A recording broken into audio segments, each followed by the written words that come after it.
Hai gengs, terima kasih untuk kamu yang sudah mampir. Kali ini saya akan membahas film romantis dari negeri Sakura yang berjudul Honey. Film ini diadaptasi dari komik populer yang ditulis oleh Amo Meguro. Untuk itu jangan lupa like and subscribe, dan kita langsung saja pada ceritanya. ごめん。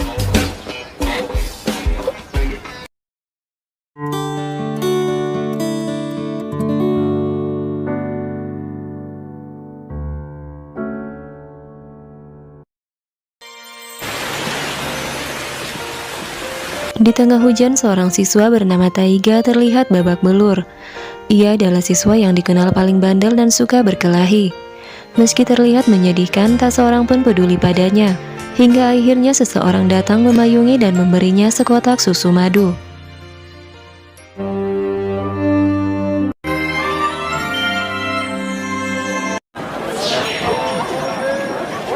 Seorang siswi bernama Nao menguatkan dirinya saat pertama kali masuk sekolah. Ia adalah gadis yang sangat pemalu dan penakut. Sifat penakut yang dimilikinya adalah akibat dari trauma masa kecilnya. Nao kehilangan kedua orang tuanya saat masih belia karena kecelakaan. Nao pun dirawat oleh pamannya bernama Sou, adik dari ibunya.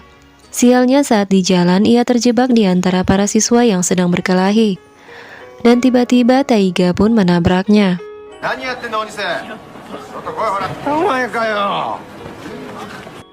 Saking begitu takutnya, tubuh Nao seolah membeku. Seperti biasa di kelas, Nao yang penakut menjadi sasaran empuk untuk diganggu. Namun seorang siswi bernama Kayo datang dan menegur para siswi yang mengganggu Nao. Tapi Nao pun tak luput dari tegurannya. Tiba-tiba Taiga datang. Tak hanya Nao, siswa dan siswi lain pun nampak takut padanya. Taiga lalu mendekati Nao. Ternyata ia mengajak Nao untuk bertemu saat pulang nanti. Saat bertemu Taiga, Nao gemetaran. Ia yakin kalau hari itu Taiga akan memukulnya. Apalagi pria itu seperti menyembunyikan sesuatu di belakangnya. Nao berpikir mungkin itu pisau atau semacamnya. Ia pun menutup matanya. Mungkin sebentar lagi Taiga akan segera membunuhnya. Ia pun merasa akan menyusul kedua orang tuanya. Tapi tiba-tiba hidungnya mencium sesuatu yang wangi. Ia lalu membuka mata dan menemukan sebukit bunga di hadapannya. Ternyata Taiga mengajaknya pacaran dan bahkan kelak untuk menikah. Nao pun seperti tersambar petir dan ia berteriak ngeri. Nao lalu menolak dan berkata kalau ia tak mau berpacaran dengan berandalan. Taiga lalu mendekat untuk memastikan apa yang Nao katakan. Nao pun ketakutan dan akhirnya kembali meralat kata-katanya.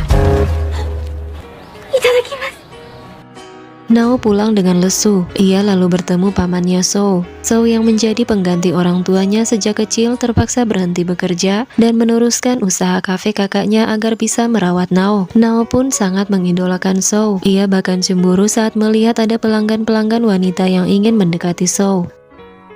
Saat Sou melihat bunga yang diberikan Taiga, Nao pun kaget lalu berbohong kalau itu dari kepala sekolah. Keesokan paginya, Nao pun berencana untuk menolak Taiga saat bertemu nanti. Tapi tiba-tiba Taiga sudah ada di sana. Nao pun merasa ngeri karena Taiga seolah menguntitnya sampai ke rumah. Taiga lalu mengajaknya untuk berjalan bersama.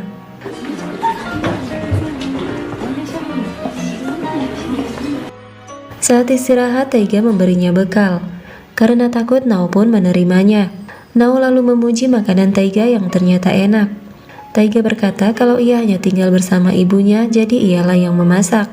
Ia pun bermimpi untuk menjadi seorang koki dan memiliki restoran sendiri. Nao lalu mendukungnya karena makanan buatan Taiga benar-benar enak. Tadinya ia hendak berbohong karena takut akan dipukul. Taiga pun tertawa dan berkata kalau ia tak akan memukul hanya karena hal sepele. Ia pun berjanji tak akan berkelahi lagi dan melakukan hal yang tak disukai Nao. Nao heran kenapa Taiga menyukainya. Padahal ia sangat penakut dan payah. Taiga lalu berkata kalau Nao telah membuatnya jatuh hati. Nao pun teringat semua kebaikan Taiga. Ia baru melihat sisi lain dari seorang Taiga dan mulai merasa tak takut lagi.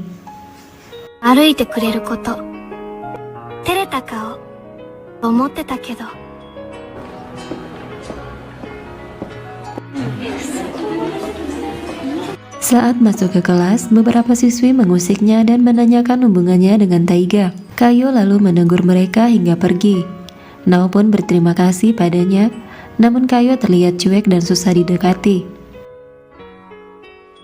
Di dalam kelas ternyata mereka diminta untuk membuat kelompok. Nao, Taiga, Kayo, dan seorang pria bernama Misaki menjadi satu kelompok. Saat semua orang sibuk membangun tenda dan menyiapkan makanan, Misaki malah duduk membaca komik. Kayo pun menegurnya, tapi Misaki malah tersinggung dan ngambek. Ia lalu menyendiri di pinggir sungai. Tiba-tiba para siswa datang dan mengusiknya. Mereka bahkan membuang dreamcatcher-nya hingga membuat Misaki spontan langsung melompat. Ternyata Misaki tak bisa berenang. Dengan sigap Taiga pun segera menolongnya. Tetapi bukannya berterima kasih, Misaki malah marah. Taiga pun berkata kalau ia tetap akan melindunginya meski Misaki tak menganggapnya sebagai teman. Misaki lalu pergi mengambil tasnya, namun hatinya akhirnya luluh pada kebaikan Taiga. Tiba-tiba Taiga ingat baju olahraganya yang ketinggalan. Nao pun meminta izin agar dirinya saja yang mengambil baju Taiga karena Taiga harus segera mengganti bajunya yang basah. Tapi sudah beberapa jam Nao pun belum muncul. Taiga pun menjadi khawatir. Ternyata Nao lupa jalan kembali. Ia pun sampai pada sebuah terowongan dan memasukinya.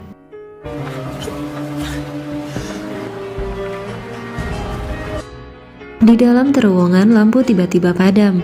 Nao pun gemetaran hingga tersungkur. Akhirnya Taiga menemukan dirinya.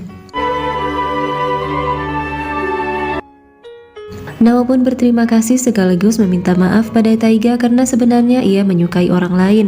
Taiga pun sudah tahu karena ia sempat mendengar Nao meneriaki nama itu. Ternyata Taiga bisa menerima dengan lapang dada. Nao pun berkata kalau nama itu adalah nama pamannya. Sejak kecil pamannya selalu ada untuknya. Ia tak tahu sejak kapan ia mulai menyukai pamannya. Ia pun merasa aneh kenapa ia menyukai pamannya yang sedara dengannya. Taiga pun berkata kalau itu tidak apa-apa. Taiga juga berkata kalau pamannya pastilah orang yang hebat dan keren. Nao pun mengiyakan. Nao lalu berkata kalau ia tetap ingin berteman dengan Taiga. Taiga pun cukup lega.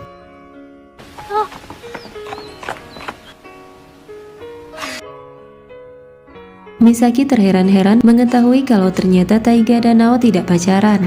Taiga pun berkata kalau itu rumit dan susah dijelaskan. Yang jelas ia sudah ditolak oleh Nao. Misaki pun menggoda Taiga dan berkata kalau ia memiliki kesempatan untuk mendekati Nao. Mendengar itu wajah Taiga pun menjadi tegang. Misaki pun tertawa dan berkata kalau ia hanya bercanda. Ia lebih memilih Kayo daripada Nao. Selain Taiga dan Misaki, Nao pun curhat pada Kayo. Nao berkata kalau kini ia sudah tak merasa takut lagi pada Taiga. Ia bahkan menyukai wajah malu-malu Taiga yang menurutnya sangat imut.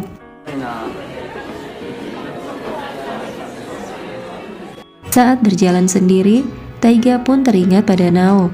Ia sebenarnya tak ingin hanya sekedar berteman dengan Nao, tapi ia tak tahu harus berbuat apa. Sesampai di rumah, ia pun mencoba mengirim pesan pada Nao dengan alasan meminta Nao mengajarinya beberapa pelajaran untuk persiapan ujian. Nao pun mulai mengajari Taiga. Taiga terlihat sangat bersemangat untuk belajar. Hingga tiba-tiba ia melihat Nao kelelahan dan tertidur. Ia pun mencoba menahan perasaannya untuk tak mencium Nao, tapi ia akhirnya gagal. Saat Nao tersadar, Taiga pun menjadi gugup dan minta maaf.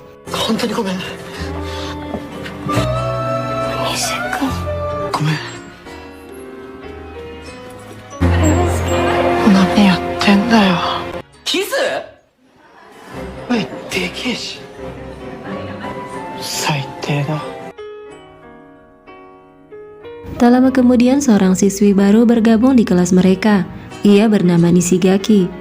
Misaki pun lalu memuji Nishigaki dengan mengatakan kalau ia sangat imut. Namun Taiga hanya diam saja. Di perpustakaan ia bertemu lagi dengan Nao. Mereka pun merasa canggung satu sama lain. Ia kembali meminta maaf dan Nao pun memaafkannya. Taiga lalu melihat Nishigaki yang sedang membaca buku dengan judul Cara Berbicara dengan Orang Lain. Di dalam kelas, Nishigaki mencoba mempraktekkan buku yang dibacanya, tapi tak berhasil. Para siswi tetap tidak tertarik berteman dengannya. Hal itu dilihat Taiga dan Misaki. Taiga lalu berinisiatif untuk mengajak Nishigaki makan siang bersama. Ternyata Nao melihat itu. Suatu hari Nishigaki mendapat perlakuan tak menyenangkan dari beberapa siswi. Karena kesal, ia pun keluar kelas. Melihat itu, Taiga pun menenangkannya dan memintanya untuk tak menyerah mendapatkan teman. Taiga yakin jika Nishigaki sedikit bersabar, beberapa orang pasti akan mau berteman dengannya. Ternyata Nao mendengar itu diam-diam. Nishigaki pun kembali tersenyum.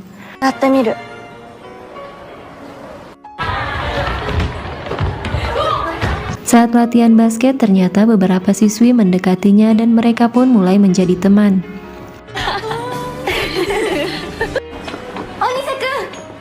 Nishigaki sangat senang dan mengabarkan itu pada Taiga. Taiga pun memberinya selamat. Misaki yang mengetahui perasaan Nao lalu memintanya untuk berterus terang pada Taiga. Ia yakin Taiga akan sangat senang mendengar hal itu. Di dalam kelas saat Taiga akan pergi, Nishigaki tiba-tiba menahannya. Rupanya ia ingin mengatakan sesuatu. Namun belum sempat berkata apa-apa, Nao tiba-tiba muncul dan langsung berkata kalau ia menyukai Taiga.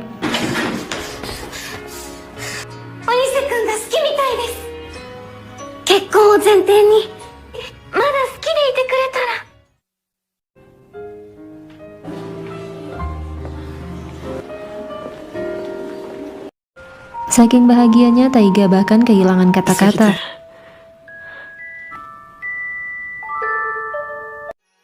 Taiga lalu memutuskan untuk memperkenalkan dirinya pada Sou. Taiga lalu meminta restu Sou agar ia diizinkan untuk pacaran dengan Nao, bahkan untuk menikah di masa yang akan datang. Sou pun terlihat cukup kaget. Sou lalu meminta Nao untuk keluar membeli beberapa jeruk. Taiga lalu berkata kalau ia akan melindungi Nao meski nyawa taruhannya. Mendengar itu, Sou pun menjadi marah. Sou berkata kalau Taiga tak akan bisa melindungi Nao kalau ia berpikir untuk mati.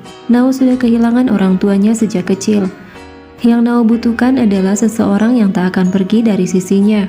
Dan itulah yang dilakukan Sou pada Nao selama ini. Sou lalu bertanya tentang apa yang sudah Taiga persiapkan untuk melakukan itu. Taiga pun hanya terdiam. Sou lalu berkata kalau Taiga tak akan bisa melindungi Nao. Sesampai di rumah, ternyata Taiga sudah pergi. Sou lalu menyarankan Nao untuk putus saja.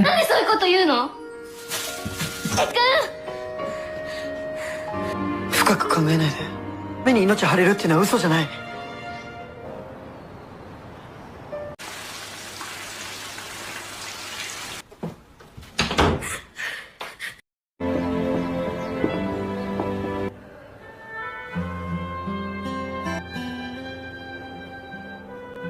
Tiba-tiba tanpa sengaja, Nao mengenali pacar Kayo yang bernama Ikumi sedang bersama dengan seorang wanita. Ternyata Ikumi mengenal Taiga. Rupanya ia pernah memiliki dendam pribadi pada Taiga. Taiga kemudian emosi dan mengancam Ikumi untuk tidak mengganggu Kayo lagi. Taiga mencoba menahan diri untuk tidak memukulnya di depan Nao. Suatu hari Ikumi menjebak Nao untuk membalas dendam pada Taiga.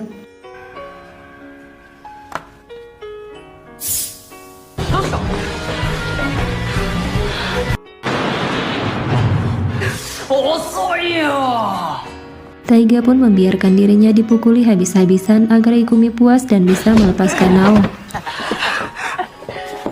Tiba-tiba Sou dan Misaki datang. Sou terlihat khawatir dengan luka Taiga, tapi Taiga mengatakan kalau itu tidak seberapa baginya selama Nao masih baik-baik saja. Nao menyadari sesuatu dan berjanji untuk menjadi lebih berani. Ia tak ingin Taiga dan Sou selalu melindunginya. 国俺のこと守ってくれてんだよ。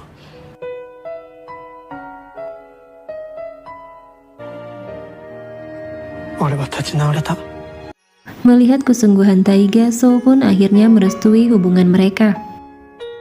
Di tepi pantai, Taiga berjanji akan memberi Nao bunga mawar setiap bulan.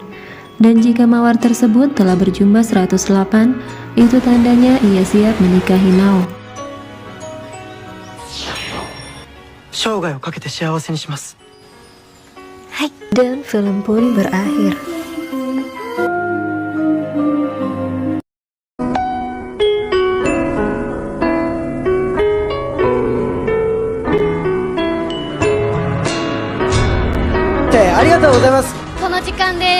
Film ini diangkat dari komik populer Jepang dengan judul yang sama yang ditulis oleh Amo Meguro. Tepat di hari Valentine tahun 2018, trailernya pun diperkenalkan. Sebulan kemudian film ini dirilis. CD デビューを果たす6人組グループなんですよね。 Sho Hirano yang berperan sebagai Taiga Onise adalah salah satu anggota idol grup King and Prince. Salah satu boyband ternama di Jepang ini memiliki 6 personel dan telah merilis beberapa album.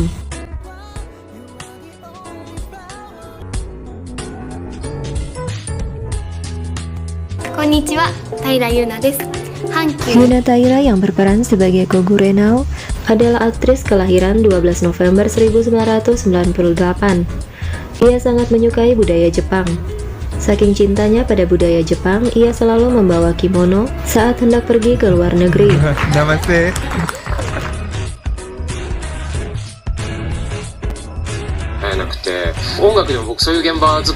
Pemeran Sao dalam film ini bernama asli Yu Takashi.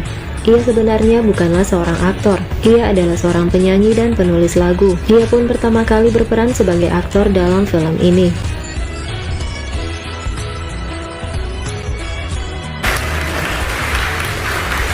Ryusei Yokohama yang berperan sebagai Misaki adalah juga seorang aktor dan penyanyi.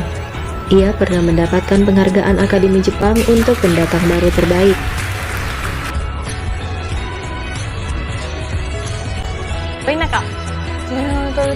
Kao Mizutani yang berperan sebagai Kayo mengatakan kalau ia tak pernah membaca komik.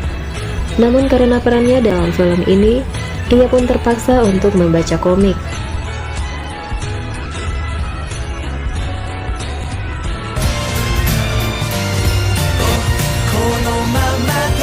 Soundtrack film ini berjudul 108 Tangkai Bunga Mawar. Lagu ini pun dibawa oleh grup pop Sonar Pocket yang memiliki 3 orang personil. Debut pertama mereka pada tahun 2008. Demikian 7 fakta menarik tentang film Honey. Semoga kamu terhibur dan sampai jumpa. あなたが好きです。